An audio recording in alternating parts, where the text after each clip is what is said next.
my name is Greg Ellis, along with Dan Albers and Redskin coach Jeff Giesting. We want to welcome you to the season premiere for 2012 for Redskin Review. This is a weekly talk show we do every week where we review the previous game and we look ahead to the game coming up that week. And we've been doing it for quite a few years now, and we really look forward to it. We thank Coach Giesting for his time to come up here. And again, as we said, this is our first show of the season. It's Wednesday, August 15th. We are taping this show, and the first game, of course, is going to be Friday the 24th down at Nippert Stadium against Sycamore in the Crosstown. Is it Showdown or Shootout? Yeah. Always miss that. Showdown. Okay. 6 o'clock. 6 o'clock. Anyway, guys, welcome, Coach Giesting, Dan Albers. Thanks. And we're kind of winging it here because we aren't in mid-season form just yet. But let's talk a little bit about last year's team. You had a very young team, Coach. Yeah. And you went 4-6, but the record's kind of deceiving because you had a couple of very close losses towards the end of the year. Yeah, we did. I think all 6 losses was by a combined total of 29 points. So we have to find a way to correct mistakes and not make crucial mistakes during a game that cost us. And sometimes you get breaks and sometimes you don't. This year's team, we've worked at that, we've looked at it, and we did have a young team last year on the offensive side of the ball. Plus, our offensive line was decimated by injuries last year. We lost 2 starters during 2-a-days last year, and basically neither one of them played all year. So we had a sophomore playing quite a bit. So we went from an area of strength we felt would have been the preseason, and we losing 2 guys really hurt us offensively. We were very young. Now, the flip side of that is this year our offense is very experienced. Defensively, we're young this year, so it's we're still trying to grow into some of our roles there. Yeah, in fact, you were 4-4 after 8 weeks. You still had a real good shot at the playoffs, and then you had that tough loss to Winton Woods. Yeah, well, they were a great team. Winton Woods is really good. They had a tough spell last year too, and they came back, and they just happened to start playing well right before we played them. Right. A couple teams caught them a week before or 2 weeks before. They weren't playing so well. And then we had Harrison, which if we'd have won, we'd have gotten the playoffs. But they beat us in a tough ball game out there, and they had a great year. So we didn't get it done last year. It was hard, not to go to the playoffs. We're used to that. We like to do that, and 2 years in a row not being in has been frustrating for our kids and our coaches. And we really, I think the commitment this group has made in the off season is as good as any since I've been at Anderson. We ask an awful lot of them, and they've responded. And our squad's not as big. We had some kids that decided that it wasn't for them, and didn't want to make that commitment to it. But the ones we have are all in, and we're excited about what they've done so far. Last year, like we said, you had a very young team. You had a couple of seniors that played very well for you, Kyle Payne and Ronnie Giver and a couple others. Is there any players from that team that's gone on to play at the next level? Yeah, actually, Kyle and Jesse Carell are playing at Butler. And I saw Jesse's dad last week, and he got a full schedule every day, sun up till sundown, doing football till school starts. I think that's it from last year's group of who decided to play. Oh, good. Those 2 guys. So I hope I didn't miss anybody else. But I think they'll do well there. I think they'll be good players for Butler. Oh, good, very good. Now, Dan, you were at the scrimmage. Why don't we talk a little bit about the scrimmages? Yeah, I mean, the one thing I did notice, I know, when you look at those scrimmages, you go away and sometimes people look at the score. And I don't think that's really a reflection. John and I both went to the game and we left, and we could tell that you were holding things back or not things. And there were some mistakes I think the kids made, and that very correctable mistakes, I think. Yeah, we talked about that on Monday, and I told him that. I said everything we did wrong we can fix. I thought we were physical on the offensive line. I think we have a big offensive line. They're 6'4", 260 is their average. So wow. We were able to move the ball. Kamel Bradley, our starting running back, only played the first 20 plays. He had a little bit of a groin, pulled groin, so we didn't do too much with him. Jared Cook, who was an all-city receiver last year, didn't play. There were certain things on offense we didn't do because we were looking at other things. So I was happy with how we moved. We were very up-tempo, we were going fast, but we got down the red zone a couple of times and just had some crucial mistakes, which we can't have. Then defensively, you know, we were doing okay, and we had, I think there were 4 crucial third downs. A couple of them we got a pass interference call, and then we had them stopped one other time, and our 2 guys ran into each other, didn't make the tackle, and the kid took off 20, 30 more yards. Another time we had him pinned on the sideline and totally reverse field on us. I mean, those are youthful mistakes that a team that you know, with our lack of experience on defenses can make. I asked the guys, I said, stand up if you started every game of defense. We had 1 kid that played in that scrimmage that stood up. Wow. We had about 3 or 4 others maybe that started a couple games here and there. So we're really, really young. We were also missing 2 starting defensive linemen that were injured, that didn't play in that scrimmage. So we were happy with it. You know, we would have liked not to make the mistakes, and hopefully this week we've made some strides in practice and have gotten better so we can Friday when we scrimmage Lakota East, that we can see some growth and you know, improvement. But you got to love the way you started off, though. Kevin Rogers on the very first play, I think he ran like, what, 80-something yards? Yeah, about maybe. 80 yards. Very first player ran it off, so it was a great sign to see that. Yeah, Kevin, I mean, he can run. He did that last year as a sophomore when we were playing him and Nick at part times. And, you know, for him to go 80 yards and nobody really gaining on him, I mean, he's a big kid. He's almost 6'4" probably, and about 190, 195 pounds. To run the way he does is really, really a weapon for us. And Kamel's running well this year. He's, you know, and Jared. So we feel like offensively we have some tools that can give us some explosive big plays hopefully this year. Well, I noticed Kamel, when John and I were talking during the thing, he seemed to me running a little bit better, or better than he did last year. Last year it seemed like he kind of hopped around a little bit. I think he was more, he seemed more assertive, and he was hitting the holes a little bit harder maybe than last year. I don't know if that's the confidence level build up that he has. I think so. I mean, last year was the first year he played running back, really. We played him some the year before. He got injured.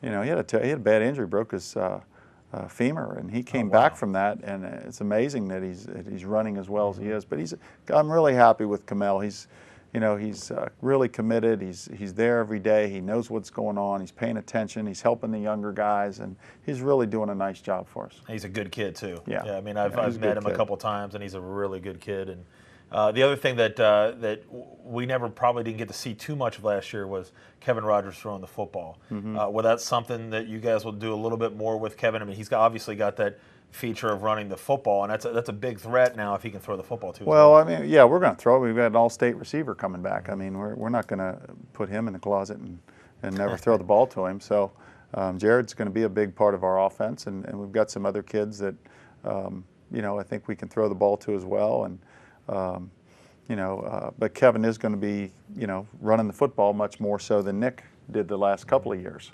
I think some of the things we did maybe in the past with Brandon Bornhauser might come back out, and some of that stuff. And when you have a big, powerful offensive line like we have with, you know, 3 seniors that basically are 280 pounds each in the middle, I mean, we've got to be able to run the football effectively, especially late in the game if we're trying to eat some clock or we're trying to wear some people down. You know, that's going to have to be an important part of our game plan every week. Talk a little bit about that offensive line. We've been talking about how big. Was there a transfer that came in from Glen Estee? Carson Ayers transferred in from Glen Estee. He's starting at center. He's 6'3", almost 6'4". He's about 280. Andrew Pollock's the right guard, and he's 6'6", 280, and he's got some MAC offers. Joe Turner's left guard. Joe's a good 6'4", about 280. And then we got 2 juniors playing tackle. Alex Pfeiffer's the left tackle. Fife's almost 6'5", and he's about 260. And then Evan Spangler is the right tackle, and he's about 6'3", 240. Wow. So, I mean, they're just big kids, and Spangler and Fife are really athletic kids at the tackle position. So, you know, we've got you know, as good an offensive line maybe as we've ever had, and that says a lot. Wow, considering that when we had Norwell and Hetrick and Mans, this group has the possibility of being you know, a pretty special group. Was there anything in the scrimmages that you learned about your team that you didn't know about? Were you surprised by anything from the scrimmages? Maybe some things, some kids. There's always some kids, and I told them before the scrimmage, there'll be some guys that show up today that weren't on the radars. Maybe as a major contributor. And I think Jake Van Kuren had a couple nice catches for us and did a good job. I think that on the defensive side of things, some of our young kids, our sophomores,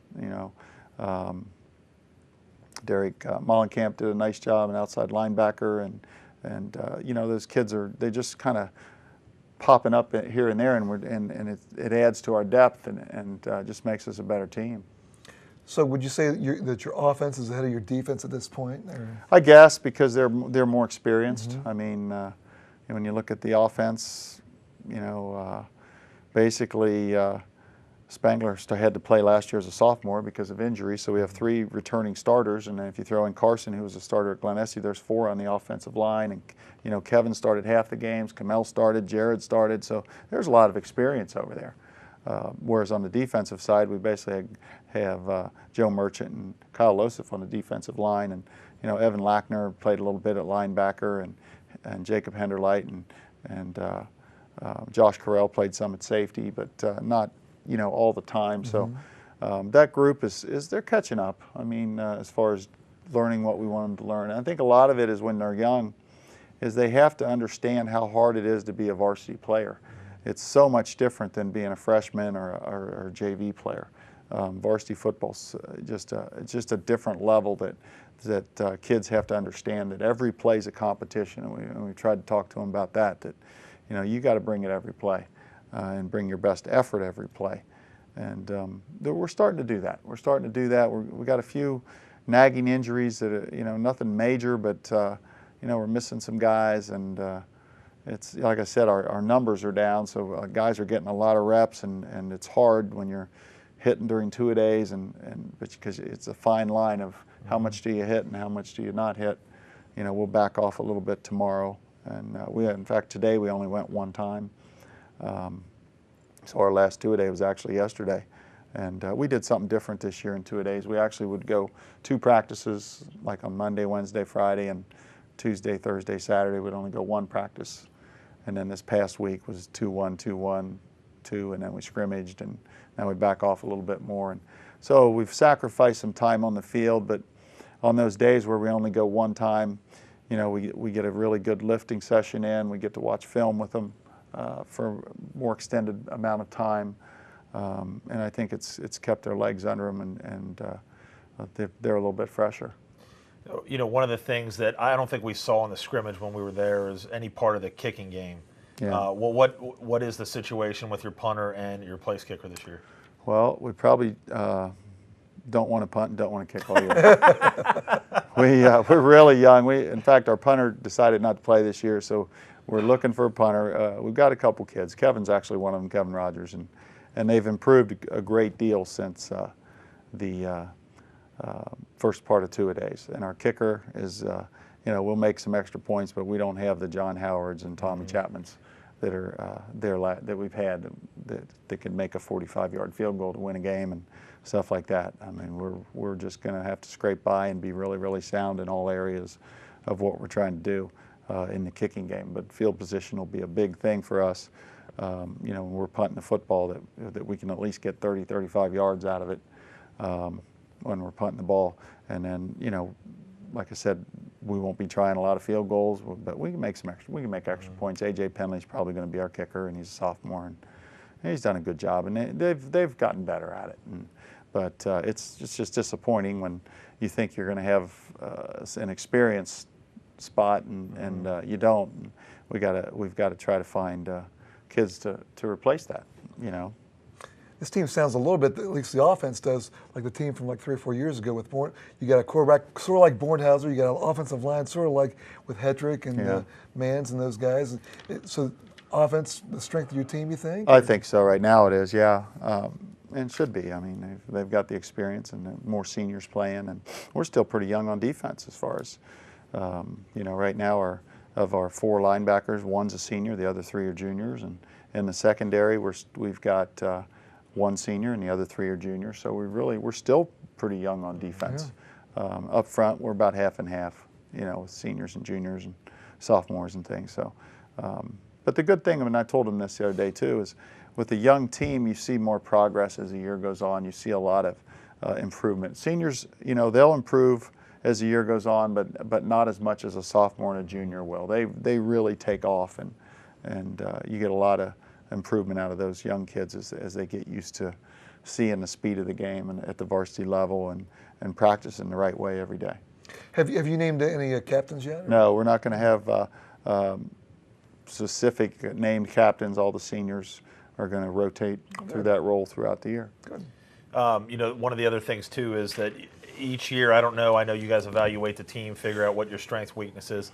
Have you changed anything on the offensive or defensive side of the ball, maybe that you didn't do last year, scheme-wise? Yeah, a little bit, I guess. We're going faster, I think, on offense, probably at times. Some of our schemes don't change a lot. We just kind of put things away for a while if we don't have the right personnel, and then Cookie and those guys come up and bring it back. Like I said, some of the stuff we did a few years ago will be back. And then along with the new stuff they get in the off season, they visited some different places. Toledo was really good to us, and Greg's kind of a good connection to have up there. Mm-hmm. And he can come in, and he's so smart. He comes in and coaches us up on what they're doing. So that's good. Defensively, we've kind of gone back to the odd front that we played for so many years, and got out of the even front because we didn't have as many defensive linemen, and we have an abundance of linebackers. Although right now there's a lot of them that are hurt. So, so not a major drastic changes. Good. Let's talk about the league for a little bit. So just basically, who are the strong teams looking, at least preseason? Well, Kings is number one in the city. They've got 12, 13 returning starters, and they were region finalists. Got beat by Trotwood, yep, who won the state. So I think Kings is probably, really strong. Turpin's in the league this year. They've got a decent amount returning as well. And those are the two new teams that have come over from the Cardinal division. And the rest of it, well, Walnut Hills also came over, who they were in the playoffs last year. So. Mm-hmm. And then you throw in Glen Estee, and who's always tough, and Milford, Loveland, who's got a really good group of young kids coming up, and us. I mean, it's 7 teams of, I think, 3 Division I, 4 Division II, or something, or maybe vice versa on that. But I think it's probably the best combination of Division I, Division II leagues you're going to find in the state, maybe, with a lot of potential playoff teams in there. So, you win our league, it's going to be a good accomplishment. It really, really is. There's some great teams in there. Good. We're still going to play Winton Woods as a non-league game week 9. We're not playing Harrison this year, and because they're not in league anymore. Hopefully we'll pick them back up in the future. But our schedule's very, very challenging. We got Sycamore, who was the playoff team last year. We've got Withrow, who Jim Place has done a great job with them, and they're got a lot of returning starters week 2. Week 3, we've got Lakota West, who always has an abundance of talent, and then we have to go to Walnut Hills for our first league game week 4. So there's no easy games on our schedule. There's none. I mean, I think all our league games are going to be tough, and our non-league games, when you throw in Sycamore, Withrow, and Lakota West, and then Winton Woods week 9. I mean, that's a tough schedule. But I think if we can go 6-4. 5-5, possibly, we could get in the playoffs because I would think those teams are going to win some games. Yeah. And you got Withrow that's going to be in the league next year, I believe. Right? Yeah, they're coming in next year. I don't know where they'll get slotted. Our open week is 9 right now, so maybe they'll just slide into everybody's open week. I don't know, but they'll come in the league and it'll be an 8-team league, and it'll really be a nice league. Everybody kind of located on the east side of Cincinnati. Yeah. I think Kings will be the farthest for us, 40 minutes. If you're Loveland, you're kind of right in the middle. Right. Loveland and Milford got a pretty good deal out of that. So it'll cut travel costs and time, and I think some nice geographic rivalries developing, and it should be a pretty strong league for years. I was just thinking about this, though. We're talking about the transfer from Glen Estee. Is he related to Nick Ayers? Yeah, he's a cousin. I believe he's a cousin. I wonder how that's going to be at the old family function. I don't know. I don't know how to be at Christmas time. We'll see. So this Friday, you start the season off, as we have many other times before, at Nippert Stadium. And not this Friday, the 24th, the 24th. and you play Sycamore, and I imagine the kids are getting fired up for that. They are, but we've got to get, we've got another scrimmage out. We've got Lakota East coming to our place Friday at 6:30. They've improved every year under Coach Haynes. They're going to be a real challenge for us, quite a bit, with quite a bit of talent, I think, of what they have. They're a much bigger school than us, so that'll let us really see where we're at, I think. And then the next week we'll get ready and play Sycamore that Friday night. And like I said, they're a GMC school as well. Made the playoffs last year. Got a Division I tight end with some MAC offers and another big offensive lineman. I've heard some good things about what they've done in their scrimmages. So, yeah, it's going to be exciting. We like to play at Nippert. It's a big-time atmosphere. It's gives the kids a chance to play on a college field, and Nippert's just a neat stadium, and UC treats us really well, and Tom Gamble and the Showdown people just treat us so well. It makes it fun to play in that every year, and we're going to try to stay in it as much as we can, and it's hard sometimes to find a good matchup because you don't want to stick your neck out too far and overextend yourself, and because you want to look for a game that you got a chance to win maybe, and I think we've been doing that. We've done that the last few years, so it's fun. Was last year the Princeton game when we it was a close loss? Yep. Yeah, we were winning. We started off great, and then we started making mistakes. We had five, 6 turnovers, and it's hard to win when you do that. Well, I know Sycamore. I know reading up about them too is they have 2 running backs. I believe they kind of split, and they were like 1,100 or 1,200 yards rushing. So they've got some good running backs. Oh yeah, real good. I think one of them's going to end up being the quarterback. Oh really? From what I hear, so they're gonna be a tough challenge for us defensively. They do some good stuff. I think they're probably similar to us on offense. They're not really in the pistol, but with the way they try to formation teams and some of the schemes they run and stuff, they're gonna do a nice job and present us a good challenge. And Coach Datillo's done a really, really nice job since he's been there. And remember, that program wasn't really as good as it is now, and I think the big reason is because of him. Oh, Scott does a great job. He was at Elder for years. He went to Fairfield with Tom Grippa, and now he's at Sycamore, and he's just a well-respected coach and a very knowledgeable coach, and he's got it going the right way. And he's got Moeller in his backyard up there recruiting his kids. That makes it tough too. So he's my hat's off to him for the job he's done. Now we've got 4 home games, and we've got the game in Nippert. Right. Is anything changed at our field? Well, yeah, it's. I think people will be surprised when you see we got new turf they put in this winter. Looks really, really nice. Black end zones and Anderson in each end zone. Looks really good. And then they're still trying to get the track finished. They were painting white lines on it today, so it's almost it's getting there. It's been a slow process, but it's really going to be nice. It really looks good. And that's quite a process when you take the whole thing all the way down to the base and have to lay asphalt and then the rubber and spray it with latex and spray it with some other stuff. And those guys were working, quite a bit. And the weather was cooperating for the most part. So, stadium's going to look nice. Good. Yeah. Go ahead.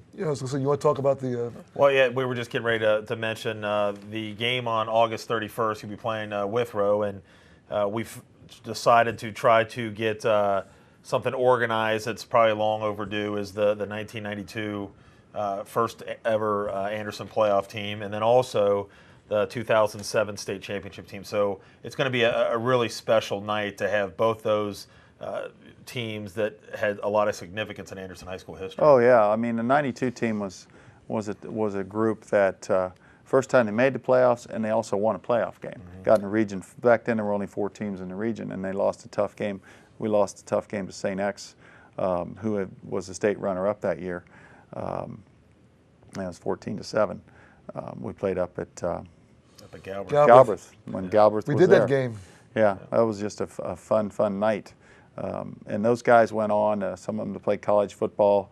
Jamie Mons at Air Force, and Jeremy Streck went to Kentucky, and Jason Druso went to Miami, and Joe Dunn at Indiana State. There was some real talent on that group of kids, but they also just had such a great mentality for winning, and they had great confidence, and they kind of set the bar. They really did. for teams in the future. And we've had some great teams since then. And then, you know, the 07 team's coming back after 5 years from being state champs.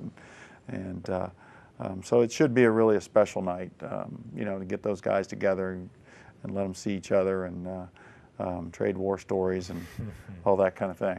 Well, if anybody's watching right now that was a former member of the team and they want to try to get a hold, they can get a hold of myself or Coach Giesting. And basically the plans are to have everybody down on the field, hopefully on a 10 or something underneath there. And I want to thank Frank Brandy too. Also, he's going to help supply some subs for all the guys. Try to help out, get everybody there, and have a little gathering afterwards, after the game, and just introduce them to all the fans and friends and family that'll be there. So I'm looking forward to it. A lot of those guys, you know, obviously my brother played on that team, so I know a lot of those guys. So it'd be great to see a lot of those guys. I know my brother's really excited to get back with everybody, and you got some coaches that are on your staff that were on that team too as well. You had Zabo and Trevor Ellison. Yep, Trevor Ellison and Adam Zabo were. They weren't seniors that year, but they were on that team, and now they're coaching with us. So it just really says a lot about the tradition of Anderson High School when you can go back that far and still have the interest level that we have with you know, guys showing up for a night like that.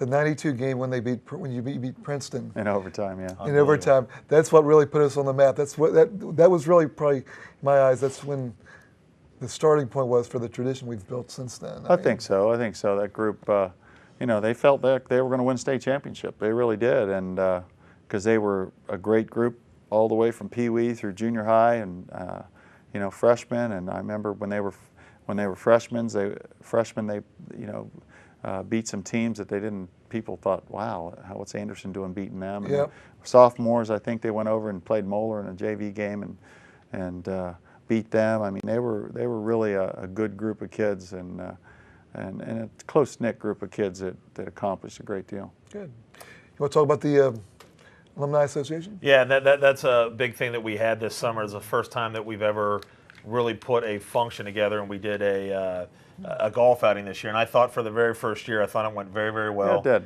did. We raised some good money, and all of that money is going to go towards the football program. And I think each year that it'll start building. I think this was a big step to get everybody there, and you know, thankful for you and Coach Soriano showed up. Randy Corbett showed up. So we had a lot of former coaches and players, and I think it was just a great event. Yeah, it was. I think everybody was there, had a good time, and then guys that found out about it later that didn't know about it, you know, wanted to know for sure next year. So I'm hoping, you know, we can grow it every year and, you know, make it an annual thing of guys getting together and having a good time. And I don't know how great the golf was at times. I think bad. I was behind you, Danny. I was bad. Or you were behind me. We had the worst score. We had the worst score out of the whole group. So I don't know. Very surprising. I lost every single ball that I had. So. Go on. But he had a great time. Yes, he I did. really worked hard organizing things. So it worked out really well. Yeah, it was a great time. And then, of course, I need to thank Deb Cook for all the stuff that she does for us. She's already been checking in with me, checking to see if we have rosters, all the good stuff. So the football moms do a tremendous job. Yeah. Denise White does a great job for us, too. So appreciate them. Pam Scott, the athletic director. So everybody at Anderson, we really appreciate all the time and the efforts that they put in. Do we have time slots yet? Or? We do, but I don't have him officially on me, but we're going to have him on the website hopefully by this weekend. Okay. But again, if you can't make a game or you have relatives out of town, that you want to have them keep it pace with what we're doing, with what Redskins are doing, Dan's website is usbnsports.com. And we do all the games live on the internet, and every year we pick up more and more people listening to us, and it's really a great thing that you've done, Dan, to supply that. It is fun. I love doing it, and it's just listening to all the former players that actually listen to the game and shoot us emails. It's a pretty neat thing to see. So the first game is going to be Friday the 24th at 6:00 p.m., and then after that we go back to the traditional 7:30 start times for the rest of the year. Right, and they can get tickets up at school in the AD's office for the showdown. Good. Okay. Anything else, guys? No. That's it. Okay, Coach. Thanks for joining us. Good luck this year. I always look forward to it, and you know, the whole season is just something that we can't wait for it to take place. Yep. So for Dan Albers, for Coach Jeff Giesting, I'm Greg Ellis. Thanks for joining us on Redskin Review.